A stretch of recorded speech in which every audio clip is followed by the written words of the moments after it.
자, 주택법 보겠습니다. 주택법. 자, 목적 됐고요. 2절 용어 정의 보겠습니다. 자, 용어 정의에서 반드시 한 문제가 무조건 나옵니다. 자, 먼저 주택이 뭐냐? 주택이 세대의 구성원이 장기간 독립된 주거 생활을 할 수 있는 구조로 된 줄구세요. 건축물의 전부 또는 일부, 건축물의 전부 또는 일부 및 그 뭡니까? 부속 토지 동그라미 하세요. 부속 토지까지도 포함되는 겁니다. 근데 가끔 시험 볼 때 부속 토지는 제외한다라고 포함되지 않는 걸로 가끔 떠요. 그러니까 부속 토지도 반드시 포함된다는 것. 단독과 공동이 있는데, 자, 2번 단독은 뭐냐? 일반적인 단독, 다중, 다가구요. 공간 없어요. 그렇죠? 그 다음에 공동주택, 아파트, 연립, 다세대예요. 기술수 없습니다. 그래서 네 번째 있죠. 네 번째 있는 것만 빼면 돼요. 건축법상 단독과 공동은 각각 4개지만 주택법상 단독과 공동은 공간은 아니에요. 기숙사 아니에요. 아시겠죠? 두 가지. 맨 마지막에 네 번째인 것만 빼면 돼요.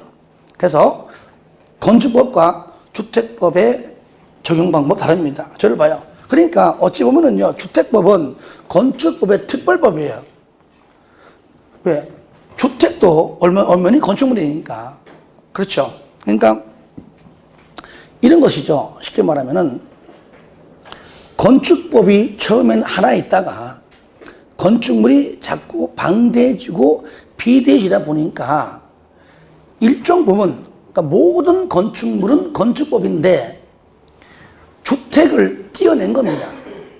그 중에 좀 큰 것들만, 좀 작은 건축물까지는 건축법에 내버려두고 큰 건축물은 나가서 새롭게 살림 차리는 것이 주택법이에요. 이해되시죠? 우리가 집에서, 가정에서 부모님과 어린 자녀가 살다가 애들이 나이가 먹으면은, 결혼하면은 분가시키는 것과 같은 논리입니다. 아시겠죠? 건축물의 건축법이 비대해지다 보니까 분가시켰는데 그 주택의 일부 큰 것들, 단독은 30호 이상, 공동은 30세대 이상, 대지 면적은 1만 제곱미터 이상일 때는 주택법상 사업계획 승인 받습니다. 그 밑으로는 건축법상 건축 허가 받아요.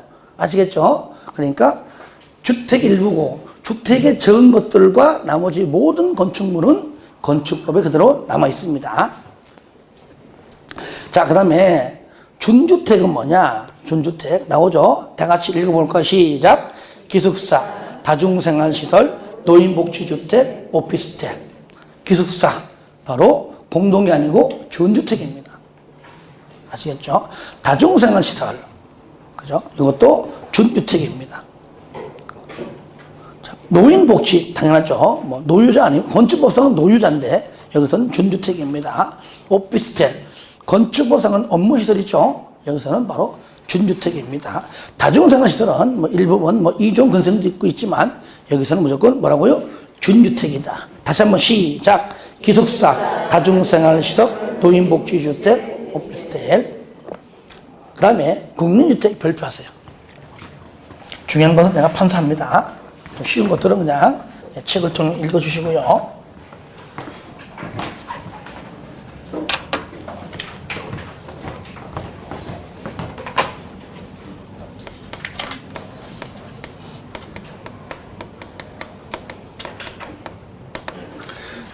자, 용어 자체가 재밌잖아요. 국민주택이다.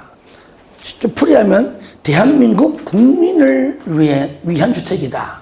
그러면은 우리가 주택이 대형, 중형, 소형이 있는데 대부분의 우리 국민들은 거의 서민들, 그죠? 중산층 이하잖아요.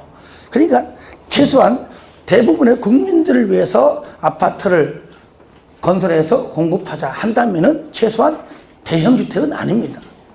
그렇죠? 중형주택 이해야 되겠죠. 바로 중소형. 우리가 여기서 국민주택 규모 이하라는 표현을 써요. 우리가 중형과 소형을 구분하는 면적이 있습니다. 이것이 85제곱미터이고요. 그 다음에 60제곱미터입니다. 요거예요. 딱 두 개밖에 언급 안 됩니다.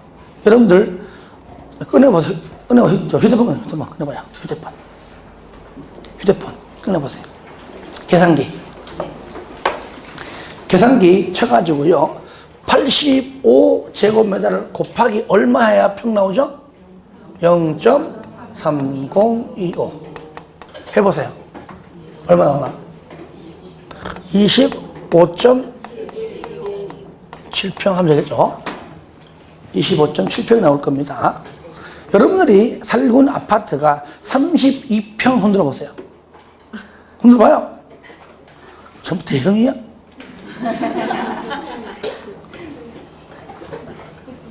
고급 빌라구나 보니까 다들 소형 고급 빌라 10억짜리 하는 거. 그러면 흔히 우리가 32평이라고 말하는 것이 85에 85. 아시겠죠? 예. 그동안 우리는 계속 사기쳐왔죠. 그죠? 얼만데? 자, 25.7평 가지고 우리는 계속 사기쳐온 겁니다. 32평 한다고. 아니죠? 얼마죠? 25.7평입니다. 즉, 그러니까 85라고 하는 것이 바로 주거 전용 면적이에요. 모든 면적 기준은 평으로 안 하지 않습니다. 85. 이것이 뭐라고요? 주거 전용 면적입니다. 그 면적이 얼마라고요? 25.7평이다. 등기부 등본에는 85 되어 있던가 아니면 84. 일반적으로 84라고 되어 있을 겁니다. 왜? 85보다 84가 더 혜택이 있거든요. 나중에 배웁니다. 84와 5, 1제곱미터는 거의 오차가 없습니다. 이해되시죠? 예. 하여튼 간에 85 이하가 바로 중형. 그럼 여러분들 60 해봐, 60. 60 곱하기 0.3025 해봐요. 에라이 18 나오죠, 그죠? 18.15평 나올 겁니다. 18평이죠. 이것이 우리가 23평, 24평이라고 그동안 우리가 사기쳐온 면적입니다. 몇 평이에요? 18평. 주거 전용 면적이. 그럼 왜 우리는 25.7평을 가지고 26평을 가지고 32평이라고 해왔느냐? 바로 공유 면적을 합한 면적입니다. 그 계단 복도를 다 더해서 세대수로 나누면은 한 세대당 한 5, 6평 정도 떨어져요. 평면적으로 합쳐가지고 말하는 것이지. 실질적으로 공유 면적, 즉 공용 면적은 매매 대상이 아닙니다. 그렇죠? 그러니까 25.7평인 85제곱미터. 왜? 등기부 등본에는 85 내지는 84 되어 있으니까 그것만 곱해줘도 당연히 25.7평임을 알 수 있잖아요. 그렇죠? 네. 60제곱미터 이하죠. 60은 우리가 마찬가지입니다. 23평 하는 이유는 당연히 공용면적인 공유면적을 n분의 1로 합산한 면적을 합해서 말했을 뿐이다. 주거 전용 면적 얼마입니까? 바로 18.15, 18평에 불과하다는 얘기입니다. 네. 이해되시죠? 그러면 여기서 그럼 국민주택 규모 이하인데 그러면 요 국민주택 규모가 도대체 얼마만큼이냐? 자, 첫 번째 먼저 보시면 1호 또는 1세대당. 자, 호는 단독주택을 세우는 단위입니다. 조금 전에 단독, 다중, 다가구. 여러분들 저를 보세요. 단독주택도 얼마든지 똑같은 평수에 지붕도 똑같이 빨간색으로 해가지고 건축해서 분양할 수 있어요. 근데 거의 없잖아요. 그죠? 없잖아요. 여러분들 미국이나 유럽 가면 합니다. 우리 없어요. 왜 없을까요? 딱 두 가지만 얘기하면 왜 안 할까요? 왜 안 할까요?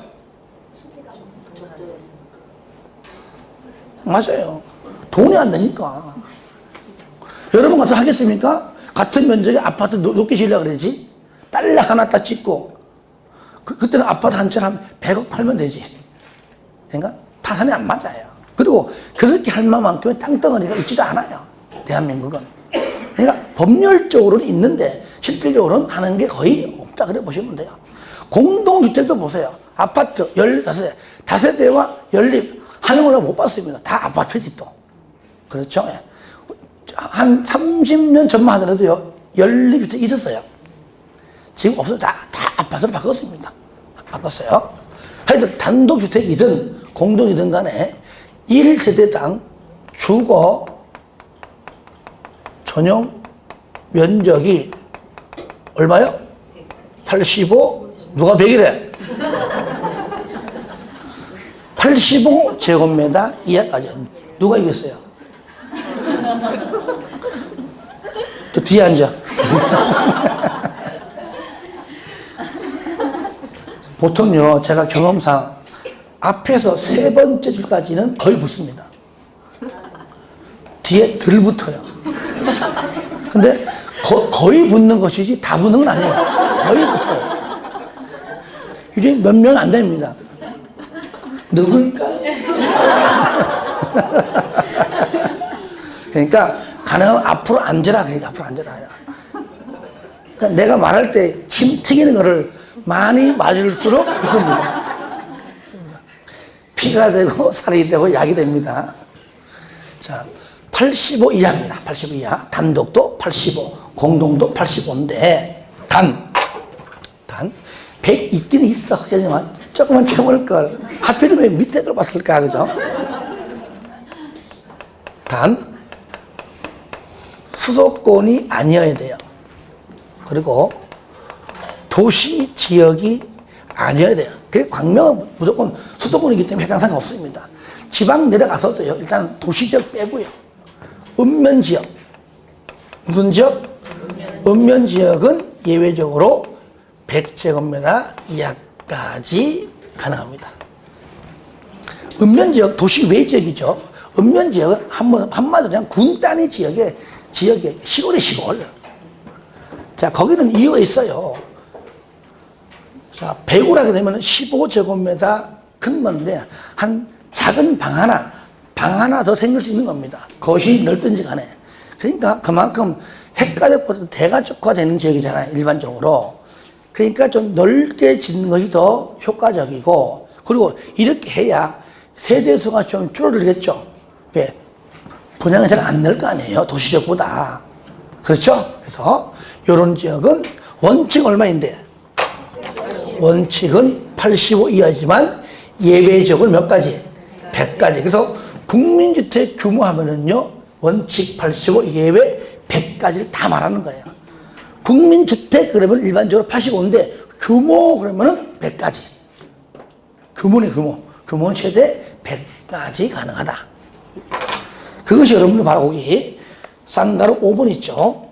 5번에 있는 그 위에 거 첫 번째라고 쌍가로 6번 얘기입니다. 6번 얘기. 이럴 때 같이 그러니까 5번과 6번 같이 합쳐서 같이 보는 겁니다. 이럴 때 그러면은 이 국민주택은 건설은 누가 하느냐? 과연 누가 하냐? 그래서 첫 번째 국가.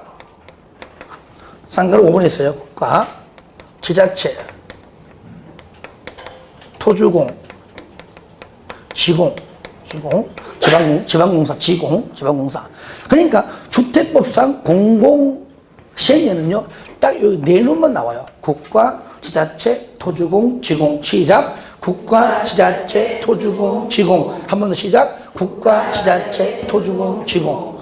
얘네들은 당연히 국민주택을 건설할 수 있죠. 그리고 또 이렇게 행정청이나 공공기관에서 건설해야 더 신뢰가 갈 겁니다. 그럼 민간은 못하냐? 안 그래요. 2번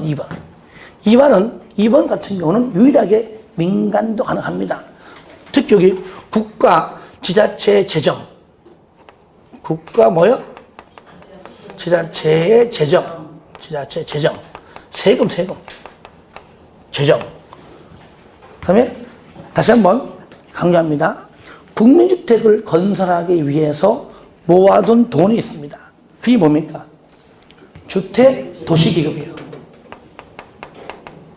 주택 도시기금의 뭡니까? 얘는 재원을 뭐요? 지원받아. 그 내용이 거기 있잖아요. 그죠? 1번 됐고 2번 국가지자체 재정. 그다음에 주택 도시기금의 재원을 지원받아. 지원. 뭐 재원 좀 안 써도 돼요. 여기 있는 돈 있죠? 여기 있는 자금. 같은 말이니까. 자금. 얘를 뭐요? 얘를 똑같이 뭡니까? 요걸 지원받아. 얼마든지 민간 사업 주체도 시행할 수 있다. 아시겠죠? 그래서 공공, 민간 다 가능합니다. 왜 이걸 강조하느냐? 좀 이따 나올 겁니다. 그러면 우리가 주거 조정 면적 산정하는 방법이 있는데 거기 쌍가로 6번에 거기 보시면 1번과 2번이 있죠. 1번 단독주택은 그 바닥 면적 있죠. 그 바닥 면적에서 지하실 줄거 봐요. 자, 지하실 또 본 건축물과 분리된 창고, 그러니까 주된 건축물과 분리된 마당 끝에 있는 창고, 본 건축물과 같이 붙어 있는 안에 있는 것은 포함시키는데 분리된 창고, 분리된 차고, 분리된 화장실. 그러니까 건축물 안에 있는 화장실 말고 밖에 있는, 그죠? 현관문으로 나오는 밖에 있는 화장실, 이런 것들은 다 빼버립니다. 빼버려요. 지하실도 뺍니다. 그렇죠? 그런데 지하실인데 가로 안에 거실로 사용하는 면적. 만약에 지하실을 일반 그냥 쓰지 않는 창고 등등이면 빼는데 거실로 사용한다면 주거전용 면적에 산정합니다. 아시겠죠? 그때는 이 뜻이 가로 안이 포함을 한다는 뜻입니다. 그죠? 제외 속의 제외니까. 부정은 강한 긍정이죠. 그죠? 그리고 2번은 뭐냐? 공동주택은요, 중요합니다. 외벽의 내부선입니다. 그러면 단독은요, 그런 말이 없다는 얘기는 건축법을 그대로 따라가는 겁니다. 모든 것들은 외벽의 중심선이에요. 아무런 말이 없으면 무조건 중심선인데, 아파트를 포함한 공동은 뭐라고요? 외벽의 내부선. 요것도 외벽의 중심선이라고 나옵니다, 시험에.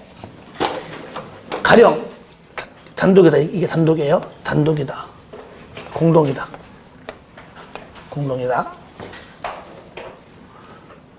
외벽에 이렇게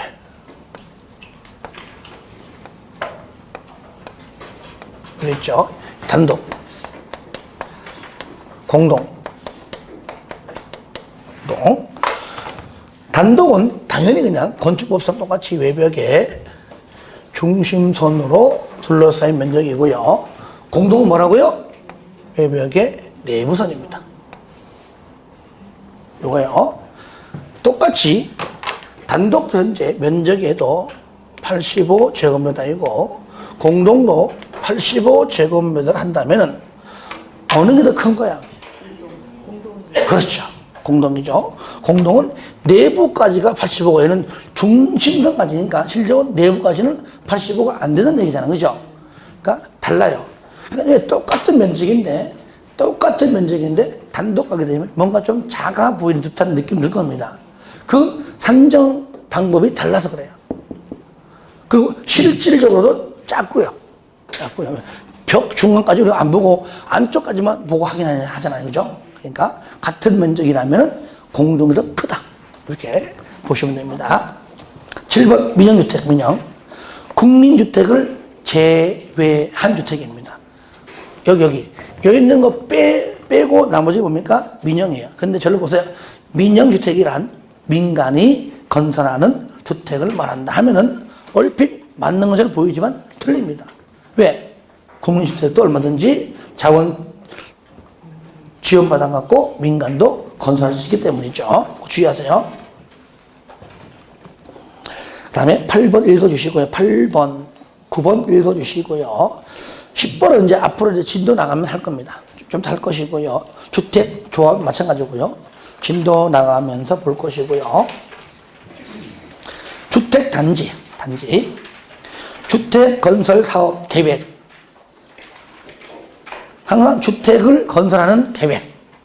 되지만 조성하는 계획 항상 두 개가 나와요. 자, 승인받아 주택과 그 부대 복리시설을 건설하거나 대지를 조성하는데 사용되는 일단의 토지까지 다 줄 거세요. 다 줄 거예요. 처음부터 토지를 말한다. 이게 일반적인 용어 정의입니다. 그런데 다만 다음에 시설로 분리된 나눈 것이죠. 각각 분리된 토지는 줄 거예요. 각각 별개의 주택단지로 본다. 각각 별개. 1, 2, 3번 일단 묶으세요. 무슨 뜻이냐. 이렇게 큰 대지가 있는데 여기다 아파트를 내가 10개 넘어 짓고 싶어요. 이게 뭐예요? 이게 주택단지잖아요. 그렇죠? 단지인데 가운데 철도가 지나가요. 그죠? 이때는 각각 넘어갈 수 없잖아요. 그래요? 예. 만약에 이게 하나다. 아파트 상가가 여기 있다. 여기 없어요.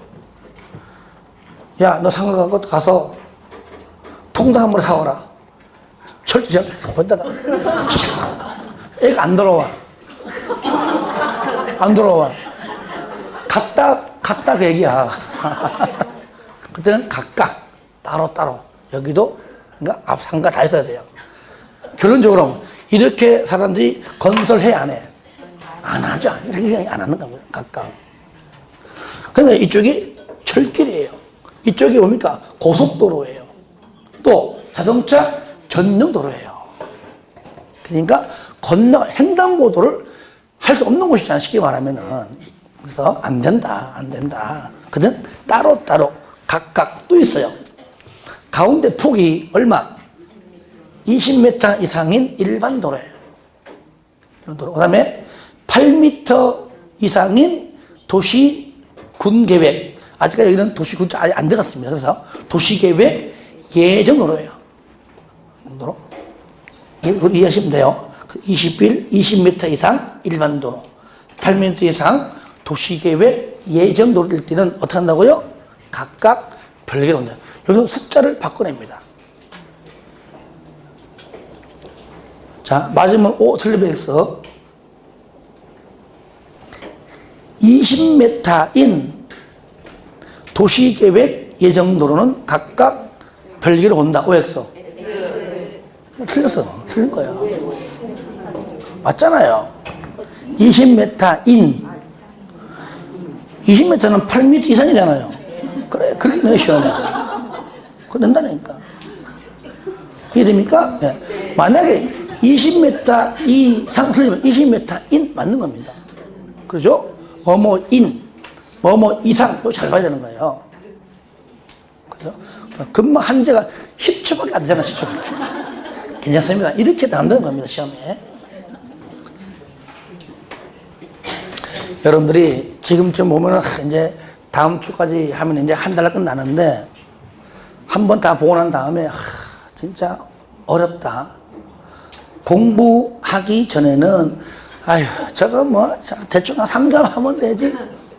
해보니까 3개월이 아니라 3년도 3년. 그 정도 양이 많잖아요. 그러니까 동네 앞에 있던 그 부동산 하는 아줌마 보면은 별로 그냥 낮게 봤는데 해보니까 이제 우러러봐. 위대해 보이는 거야. 하지만 그거는 위대하다고 보지 말고요. 딱 보기엔 내가 별로 이렇게 좋게 안 보여. 아이고 뭐 저런 아줌마 됐는데 뭐 나라가 못돼. 이렇게 오히려 넘어가야 되는 거야. 내가 보이는 저 사람은 내가 나은 것처럼 보이거든. 그럼 저런 사람 됐는데 나라고 못되라. 된다는 얘기예요. 충분히 됩니다. 아시겠죠? 되니까 근데 물어보세요. 몇 년 만에 됐습니까? 보통 평균이 3년이에요. 그 사람만. 그러니까 우리는 몇 년? 1년. 1년 만에 붙는 겁니다. 1, 2차 동시에 해야 거의 붙습니다. 거의. 1차만 하는 분들이 좀 붙지만 좀 어려울 때가 많아요. 1, 2차를 동시에 공부하다가 1차 하신 분이 있어요. 그런 분들은 붙는데, 왜냐면 학개론에 공법 문제가 작게는 2문제에서 한 5문제가 나와요. 공법 문제만. 다행히 요번에 28회 때 안 나왔어요. 한 문제 안 나왔어. 그 전에는 5문제 나왔어요. 공법 문제가. 그러니까 이 공법 문제가 공법 40문제 안에 나올 때는 그럴싸하게 문제 답게 나오지만 요게 학교로 나올 때는 너무너무 쉽게 나와. 그러니까 아예 1, 2차를 동시에 한 분들은 그것 때문에 붙는 거야. 이해됩니까? 근데 1차만 하는 분들은 그게 쉬운지 어려운지 어떻게 알아? 처음 보는 건데. 그래 안 그래요? 그러니까 떨어지는 거야. 그래서 1, 2차를 동시에 해야 되는 거야. 맞아요. 그리고 나중에 하다가도 2차가 너무 어려워. 1차 준비 안 됐어. 그러면 그때 가서 1차 공부를 위주 많이 넓히되 2차 시험까지 시험은 철학해야 돼, 얘기는. 그래가지고, 에이, 2차 안 해. 해가지고 1차만 보는 것보다 그래도 시험 보자. 이래가지고 붙는 사람이 의외로 많아요. 그러니까 일단은 포기하지 말자. 그리고 일단 그때까지는 좀 이제 놀러 가는 걸 좀 줄이고, 작년까지는 우리가 이제 뭐 친구 만나 놀러 갔지만, 올해는 공부하니까 작년이나 올해나 생활 패턴이 똑같으면 어떻게 가냐고. 그죠? 한 3번 만날 거 한 번만 만나고, 그죠? 술 먹을 거 3번 먹을 거 한 번만 먹고, 놀 거 3시간 놀 거 1시간 놀러 해가지고 이제 올해 맞게 한 다음에 합격하고 난 다음에 그때 놀러 가요, 그때. 정규 만나가지고 강원도 가든 울릉도 가든 어디 가든 그때 놀러 가자, 얘기해. 아시겠죠? 네. 안녕하세요. 그리고 그때는요, 합격하면, 좀 불안해. 자, 합격하면, 2학년, 그때 놀러 가세요. 친구를 해가지고, 경기도 서해안 해가지고, 서해안, 남해안, 동해안 해가지고, 전국 일주일 그냥. 정말 해봐요. 하는데, 20일이면 딱 끝나. 차를 끌고 가든 기차를 타고 가든 고속버스 타건, 그러니까 제주도 가지 마요. 너무 머니까. 그래서 제주도 빼면 우리가 도가 몇 도죠? 8도. 그러니까 8도 유람하는데 20일이면 딱 끝나요. 내가 해보니까 알아요. 며칠 동안? 20일 동안 뭐예요? 8도 유람한다. 그래서 20m 이상 일반 도로, 8m 이상 도시계획 도로다, 그 말이에요. 아직 뭐라고요? 며칠 동안? 20일 동안 어디 유람해요? 8도 유람하자. 어떻게? 자동차를 끌고 가든 기차를 타고 가든 고속버스를 타고 가든 알아서 하라, 그 말이에요. 그러니까 저 인간 얘기할 때는 공부 얘기지 노는 얘기 아니에요. 자, 그리고 자 13번과 14번 묶으세요. 부대 시설, 복리시설은요 묶어가지고 잘 나와요. 부대가 뭐냐, 한마디로 줄거예요. 주택에 딸린 시설입니다. 1번이 제일 잘 나오죠. 주차장, 관리사무소, 담장 및 주택단지 안 도로고요.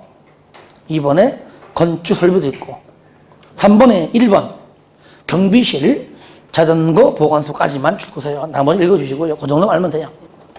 복리시설은 뭐냐, 주택단지 안에, 앞이 시끄러워요. 주택단지의 입주자 등의 생활복리를 위한 시설입니다.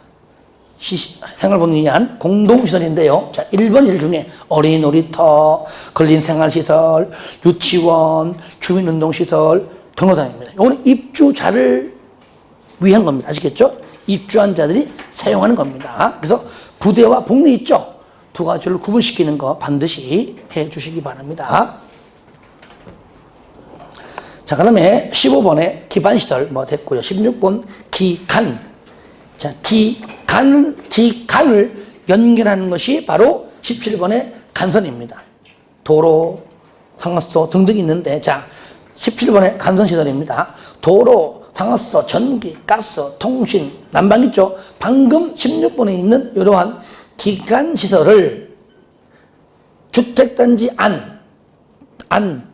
안만 동그라미 단지 안에 있는 기간시설을 단지 밖에 동그라미 해서, 그러니까 아파트 안에다가 전기, 가스, 공사하면 뭐 하냐고요. 밖에 있는 시설과 연결해야 될 거 아니에요, 그죠? 안 플러스 밖, 이게 바로 간선시설입니다.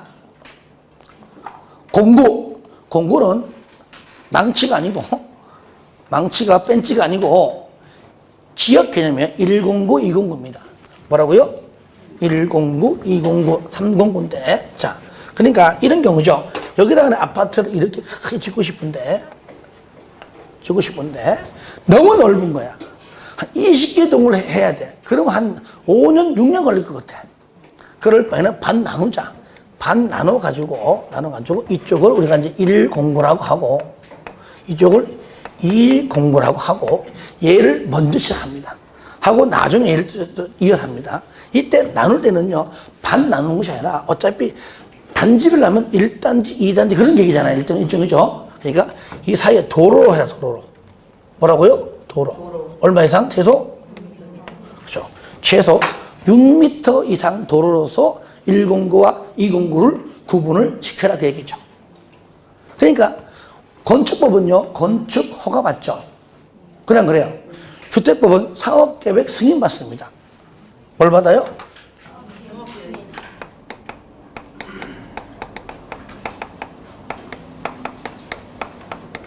승인 받는데, 그러니까 사업계획 승인 받을 때는 전부 다 동시에 받겠죠. 동시에 사업계획 승인 받아가지고 109를 먼저 하고 209를 나중에 하겠다고 싸잡아서 사업계획 승인 받는 겁니다. 받은 다음에 109를 먼저 공사하고 2년 이내에 209 합니다. 그럼 당연히 착공신고는 같이 안 하겠죠. 얘가 먼저 하겠죠. 착공신고도 별도로서 다르겠죠. 그러면 공사가 얘가 먼저 완공되겠죠.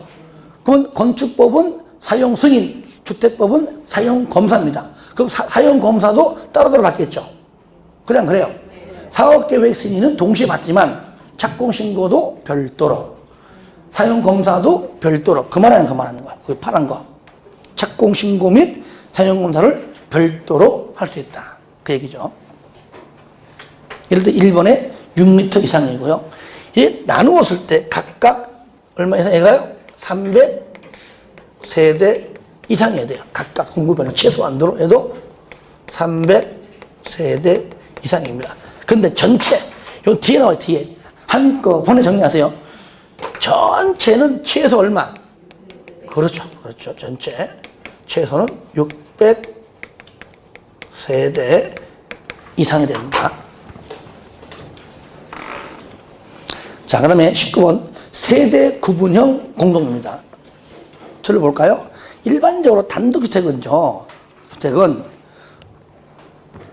안방이 있습니다. 보통 주택 보면 내가 살고 있는 집이 있고, 주인 세대죠. 살고 있고, 뭐, 옆방이든, 뭐, 건너방이든, 뒷방이든, 또 있잖아요. 그죠? 그럴 때 이제 전세금 월세로 세놓잖아요, 세. 뭐, 보증금 얼마에 받잖아요.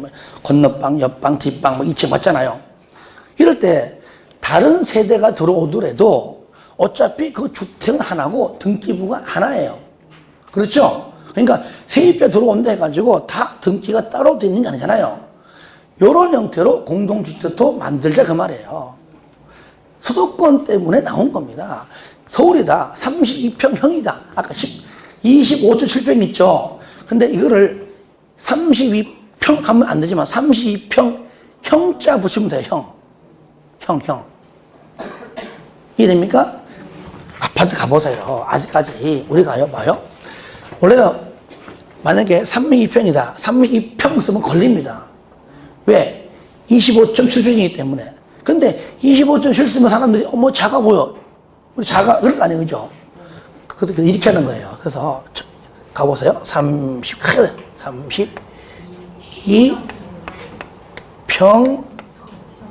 해놓고 여기다가 그냥 비싸잖아. 해놓고 가로 열고 85제곱미터 이래 해놨어. 이거 사기 아니에요. 자세히 가면 요만하게 보여. 이렇게.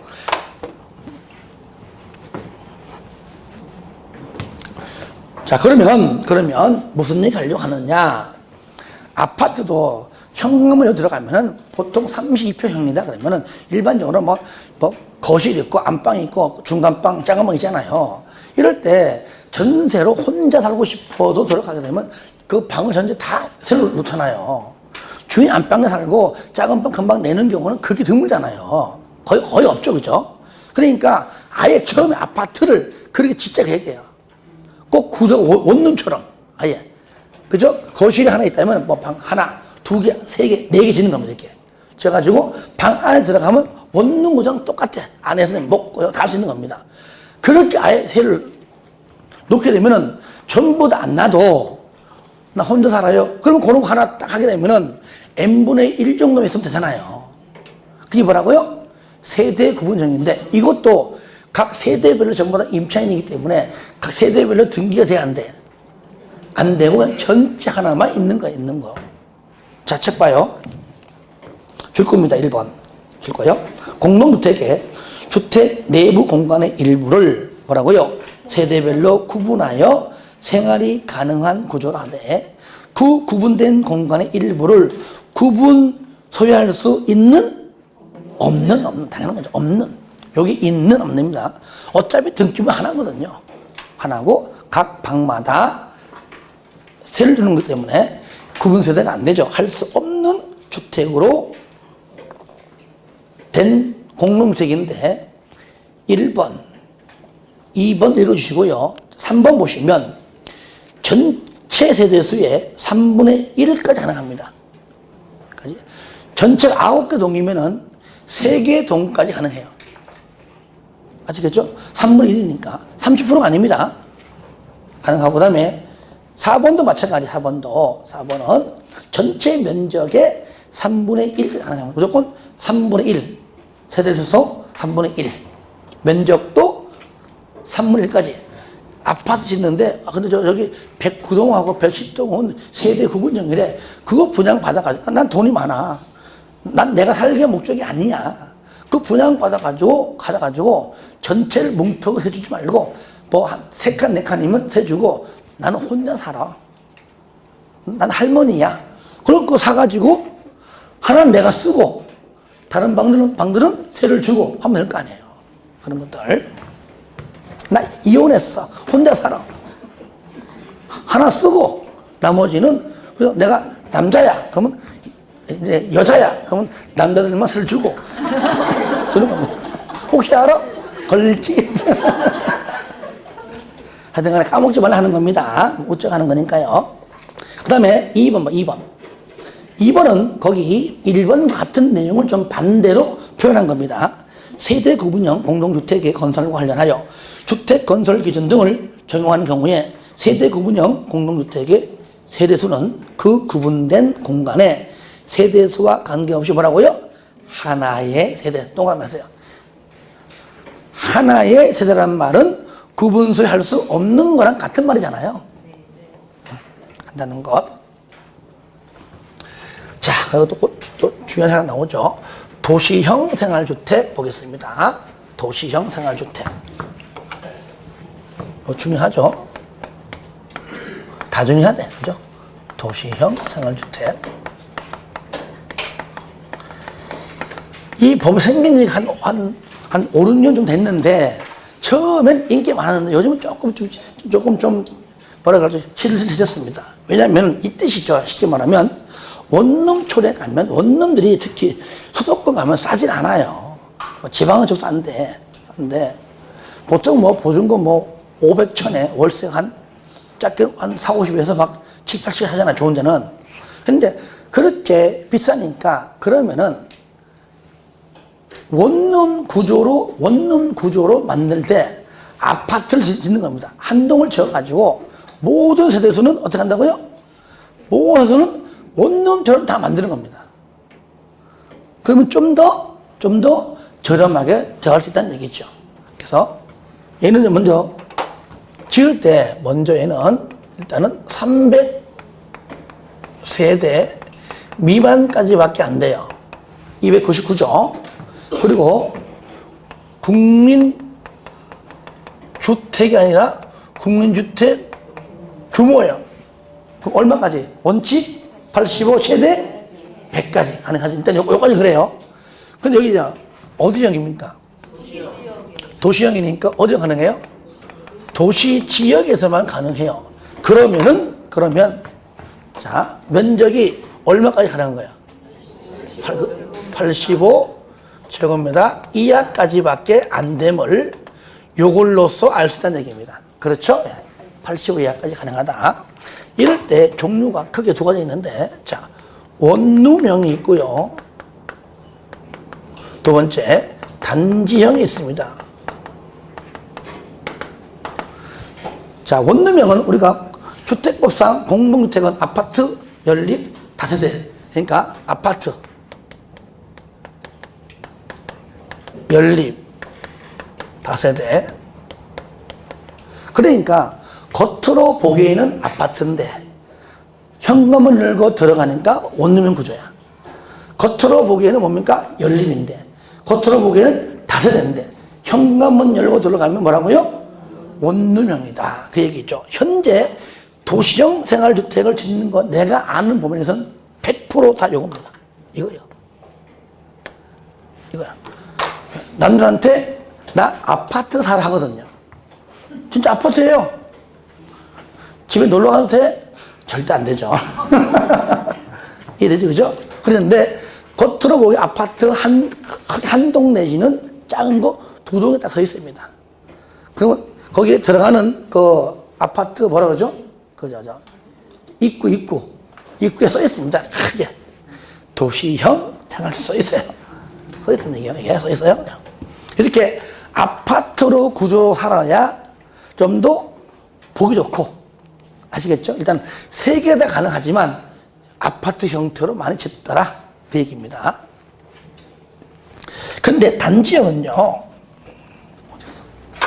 단지형은 아파트는 안 됩니다. 왜? 현재 일반 주택들 앞에 보이는 아파트가 전부 다 단지형입니다.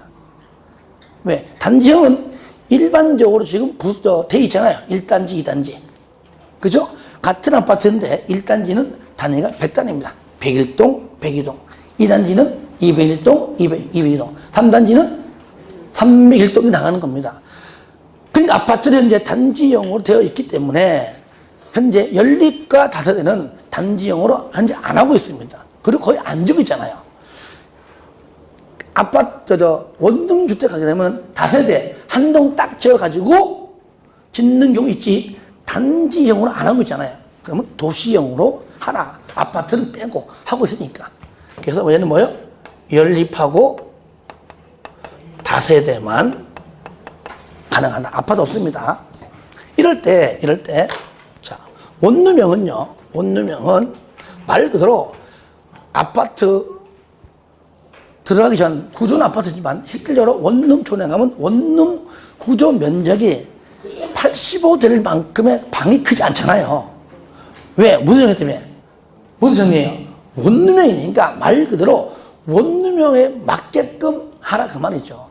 그때는 50제곱미터 이하까지밖에 안 돼요. 얼마까지? 50. 요겁니다. 그래서 원룸형 보시면 그게 일단 동그란 1번이에요. 면적이 50 이하. 니은 당연히 그러니까 현관문 열고 들어가면 원룸이기 때문에 일반적인 원룸과 똑같다는 얘기죠. 니은 독립된 주거이고요. 욕실, 부엌 다 있고요. 디귿 욕실하고 보일러실 빼고 나머지 부분은 하나의 공간, 원룸이고요. 하지만 면적이 30 이상이면 뭐라고요? 두 개, 즉 투룸으로 할 수 있다는 말이에요. 아시겠죠? 하지만 30 이상일지라도 원룸으로 하여야 하는 게 맞아요. 하지만 투룸으로도 할 수 있다는 말이에요. 원래 투룸으로만 되는 것이 아니라.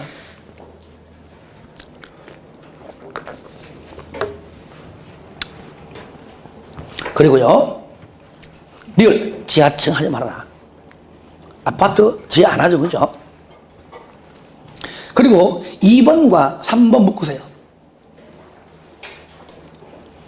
이게 바로 단지형. 단지형이 뭐겠다고요? 연립하고 다세대입니다. 몇 개 층이죠? 자, 저를 보세요. 원래는 몇 개 층까지 가능해요, 두 개? 4개층이죠, 그죠? 그러니까 얘는 4개층인데, 심의 거쳐서 몇 계층까지? 5계층까지 가능하다 그 말이에요. 혹시 살면서 야 저거는 연립인데 왜 5계층이지? 젊은 거 아니야? 그러면은 도시형 생활주택이다 그 얘기예요. 일반 주택은 안 돼 집안. 아시겠죠? 그렇게 해주시고요. 그러면 아무리 봐도 얘는 면적 규정이 없네요. 없다는 얘기는 얘는 얼마가 가능하다는 얘기예요. 그죠? 85죠. 얘는 85제곱미터 이하까지 가능함을 알 수가 있죠. 그래서 85제곱 원룸형은 뭐라고요? 원룸은 얼마까지? 50이에요. 원룸.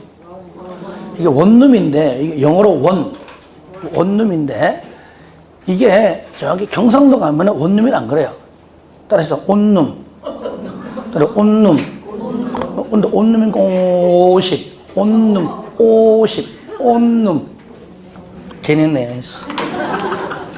얼마요? 50. 온룸. 50. 경상도에서 발음 못하는 여러 개 있습니다. 의. 이거 못해. 하고, 뭐뭐의 하나. 부산 가면 쌀 못해요. 쌀. 따라해봐. 쌀. 그래요. 아, 죽겠어, 진짜. 안 돼, 그게. 꼭 일부러 그런 것들, 일부러. 자, 그 다음에 2번. 하나의 건축물에는 도시형 생활주택과 그 밖에는 뭡니까? 여기 일반. 도시형 말고 우리가 살고 있는 일반 주택을 말하는 겁니다. 도시형 플러스 일반 주택은 안 됩니다. 저를 보세요. 하나의 건축물입니다. 101동이다. 근데 101동은 일반, 102동은 도시형, 돼요, 그거는. 근데 하나의 건축물 안에 몇 층까지는 일반, 몇 층까지 도시형, 이거 안 되는 겁니다. 안 되고요. 다만, 다음의 경우에는 예외다. 되는 경우입니다. 이때는요, 온룸형만 돼. 1번만. 아시겠죠? 원룸형일 때만 됩니다. 원룸형 플러스 85제곱미터, 요거 제곱, 이가 아니고 85제곱미터 있죠? 제곱미터를 초과하는 1주택은 가능합니다. 85 초과하는 대형주택 하나. 그 대형주택은 일반 주택이니까 원칙 안 되는 거잖아요. 근데 대형주택인 85 초과하는 거 하나 플러스 원룸형 주택은 가능합니다. 이런 경우잖아요. 내가 이거 한 299세대를 지어놓고 내가 건물주인인데 난 여기에 살면서 내가 관리할래. 그럼 최소한 주인은 좀 넓은 데 살아라 그 얘기예요. 그러죠? 다시 한번 얘가 뭐죠? 다른 말 하면 주인 세대야. 그죠? 주인 세대는 85초가 1세대. 나머지는 전부 288은 온룸. 아시겠죠? 온룸. 됐죠? 그리고 반드시 주인이 산다는 보장 없으면 그것도 세대를 돼요, 그것도. 돼요. 그 다음에 2번. 두 번째 줄에 원룸형 주택과 일반 주택 있죠? 원룸형 주택과 도시형 왜니까 일반 주택은 원래 안 되지만 됩니다. 언제냐? 용도지역이 준주거나 상업지역. 준주거나 상업지역일 때는 오로지 단지역 말고 원룸형 플러스 일반 주택 가능합니다. 3번은 뭐냐? 3번은 저를 봐요. 도시형끼리도 단지형과 원룸형은 안 됩니다. 왜 그럴까요? 평수가 다르잖아요. 그죠? 예. 그래서 3번. 도시형끼리도 단지형과 원룸형은 하나의 건축물에 같이 하지 않습니다. 그래서 안 되는 것 알아두시고요. 그 다음에 에너지 절약, 건강 친화형 이런 것들 나중에 전체 보도록 하고요. 장수명은 뭐냐? 한마디로 오랫동안 장수명 주택을 다른 말로 하면은 따라합시다. 100년 주택. 그러니까 100년 동안 끄떡없는 주택인데 생년지 얼마 안 됐고 현재 세종시에서 지금 현재 짓고 있습니다. 그래서 내년에 2019년도에 아마 준공 예정입니다. 현재 짓고 있어요. 한번 지으면 100년 동안 끄떡없습니다. 그러니까 100년 동안 살아야 돼요. 재건축 안 됩니다. 절대 100년 동안 안 돼. 100년 동안 안 돼. 그러니까 얼마나 아파트 살면서 지루할 거 아니에요. 그죠? 지루하겠죠, 그죠? 그러니까 나오잖아요. 입주자의 필요에 따라 내부 구조를 쉽게 변경할 수 있는 가변성과 수리 용이성 등이 우수한 주택이다. 가능합니다. 하지만 건물 자체는 안 됩니다. 재건축 안 돼요. 얼마 동안? 100년 동안. 자, 그 다음에 24번 공공택지인데요. 공공택지. 줄 거세요. 택지. 공공사업에 의하여 개발 조성되는 공동주택이 건설되는 용지입니다. 1번 동그라미, 6번 동그라미, 7번 동그라미 하시고 나머지 읽어주세요. 나머지는 1번 국민주택 건설사업, 그 다음에 대지 조성사업 이런 것들이고요. 6번 도시개발사업인데 줄 거예요. 공공사업 시행자가 민간 안 됩니다. 도시개발사업을 공공시행자가 수용 또는 사용 방식입니다. 거기 민간 시행자 들어가면 안 되고 환지 방식 안 되고 또 정비법상 정비사업은 해당하지 않습니다. 그래서 정비사업 X, 정비법상 정비사업 S, X. 그 다음에 오로지 수용 사용이지 환지 방식 X. 그 다음에 공공이지 민간 시행자 X. 자, 7번은 경제 자유구역 개발 사업인데요. 얘도 마찬가지로 수용 사용입니다. 환지 방식 안 됩니다. 그러니까 방금 말했던 거죠. XX. 이런 것들을 집어넣어 틀리게 합니다. 나머지는 충분히 여러분들이 읽어봐도 괜찮을 것 같습니다. 25번 리모델링. 리모델링. 여러분들요, 건축법 시간에 배웠잖아. 건축법 시간에. 잠깐만. 어떻게 안 읽었나?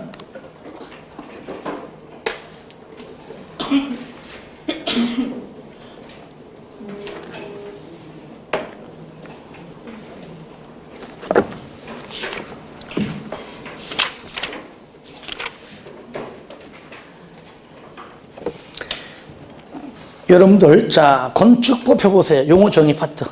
건축법 용어 정의 파트 맨 앞에. 건축법 맨 앞에. 용어 정의 파트에서 쌍가로 12번. 아, 넘어갔고 내가. 뭐가 보입니까? 리모델링 보이죠? 어? 읽지 않았구나. 그죠? 보시면, 자, 리모델링이 뭐냐? 건축물의 노후화를 억제하거나 기능 향상 등을 위하여 뭐 하거나 대수선도 리모델링입니다. 아시겠죠? 대수선하거나 일부 증축입니다.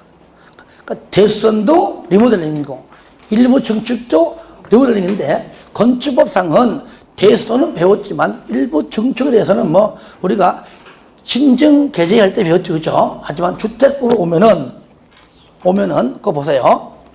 25번 리모델링 나오잖아요. 똑같죠. 그죠? 1번 대수선 나오죠. 그죠? 저를 봐요. 자, 주택법상 리모델링은 1번 대수선. 저를 봐요. 요거는 10년이 경과하면 할 수 있습니다. 뭐를? 10년 뒤에 나오는데 미리 보는 겁니다. 그러니까 주택법상 대수선인 리모델링은 사용 승인 받은 이후에 몇 년 경과? 10년만 경과해도 할 수 있지만 밑에 2번 일부 증축은요 15년이 경과해야 됩니다. 15년이. 그러니까 이런 경우잖아요. 건물이 이래 있는, 우리 배웠듯이 이래 있는데 증축은 크게 세 가지입니다. 위로 올리든 옆으로 늘리든 따로 부속 건축물을 이렇게 건축하든지 간에. 그죠? 근데 일반 건축물은 다 됩니다. 일반 건축물은 건축법상 건물 딸랑 한 게 있는데 용적률 합법상 위로 올린다. 그죠? 위로 올리면 우리는 얘는 수직 증축이고요. 옆으로 더 뗀다. 그 얘는 뭐요? 수평 증축입니다. 다 돼요. 얘는 뭐 부속 건축물이니까 별도로 하나 넣는다 하면 돼요. 가능한데 문제는 뭐냐? 공동주택은 수평이 어려워요. 101동, 102동이잖아요. 옆에다가 늘려 하기가 어렵잖아요. 늘리면은 좁은데 그 다음 동을 다시 띄울 수 없는 거잖아. 그러니까 공동주택은 일반적으로 수직으로 하던 수평, 별도로 부속 건축하기도 어려워요. 땅덩어리가 다 정해져 있기 때문에. 맞죠? 그죠? 그러니까 하여튼 위로 올리든 옆으로 늘리든 부속 건축이든 간에 일단은 일부 증축한다는 얘기는 세대수를 늘린다 그 말이잖아요. 그죠? 세대수를 증가하는 행위는 다양하지만 실질적으로는 안 되고 수직으로밖에 안 되더라 그 말이에요. 아시겠죠? 그래서 세대수 증가형 리모델링이 있는데 실질적으로는 수직으로밖에 안 되기 때문에 수직 중축형 리모델링이라 부르는 겁니다. 책 봐요. 그러면 2번 사용검사일 주택법이고요. 두 번째 줄에 건축법상 건설했다면 사용승인이죠. 그죠? 건축법상 적용받아서 사용승인 받아서 공동주택을 건설했던 주택법상 사용검사를 받고 싶은 간에 몇 년 경과? 15년. 대수서는 10년이죠. 15년. 15년이 경과된 공동주택을 각 세대의 주거 전용 면적 얼마? 30% 이내입니다. 아시겠죠? 30% 이내. 가로 안에 85 미만은 84까지죠. 그죠? 얼마요? 45. 그러니까 84와 85는 엄연히 다 다릅니다. 그렇죠? 그래서 우리가 아파트 가보면 대부분이 85지만은 등본에다가 84로 하는 이유가 이런 것 때문에요. 혜택도 주려고. 아시겠죠?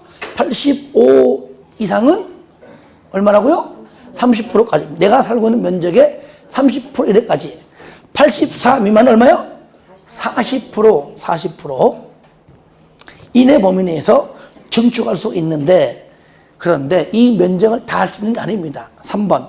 그 면적 중에 바로 세대수의 15% 이내입니다. 세대수가 우리가 1000세대야. 그러면 그 면적 범위 안에서 뭐라고요? 150세대까지밖에 안 돼요. 안 됩니다. 15% 이내에서 세대수를 증가한다. 일단 증가하니까 뭐로 불러요?